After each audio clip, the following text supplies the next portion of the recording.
দাবদাহ তাপের কবলে বাংলা। এপ্রিলের শুরুতেই গরমে নাজেহাল মানুষজন।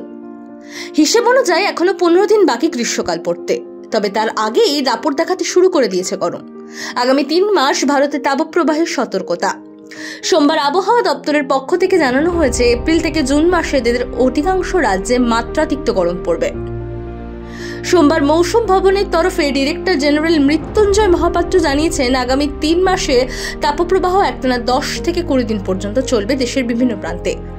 স্বাভাবিকভাবে এটি স্থায়ী হয় 4 থেকে 8 দিন। আবহাওয়া দপ্তরের পক্ষ থেকে জানানো হয়েছে, ভারতের মধ্যপ্রদেশ, উত্তর ও উপকূলীয় মহারাষ্ট্র, কর্ণাটক, কেরালা, লাক্ষাদ্বীপ, আন্দামান নিকোবর দ্বীপপুঞ্জ, তেলেঙ্গানা, অন্ধ্রপ্রদেশ এবং উড়িষ্যায় এপ্রিল মাসে দিনের তাপমাত্রা স্বাভাবিকের তুলনায় থাকবে অনেক বেশি। অন্যদিকে সবচেয়ে খারাপ পরিস্থিতি হতে পারে মধ্য ও পশ্চিম ভারতের রাজ্যগুলিতে।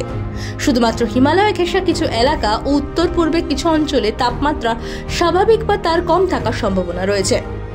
যদিও এই তালিকায় পশ্চিমবঙ্গের নাম না থাকলেও ইতিমধ্যে গরমে পড়ছে রাজ্যের দক্ষিণবঙ্গ। দক্ষিণের কিছু জেলায় তাপমাত্রা ইতিমধ্যে 40 ছাড়িয়েছে। রবিবার বাঁকুড়া ও বিষ্ণুপুরের সর্বোচ্চ তাপমাত্রা ছিল 40.1 ডিগ্রি সেলসিয়াস। রবিবার বাঁকুড়া ও বিষ্ণুপুরের সর্বোচ্চ তাপমাত্রা ছিল 40.1 ডিগ্রি সেলসিয়াস। অন্যদিকে সোমবারে পানাগড়ের সর্বোচ্চ তাপমাত্রা ছিল 41.7 ডিগ্রি সেলসিয়াস। শ্রীপর্ণা গোস্বামীর রিপোর্ট, ক্যালকাটা টিভি, কলকাতা।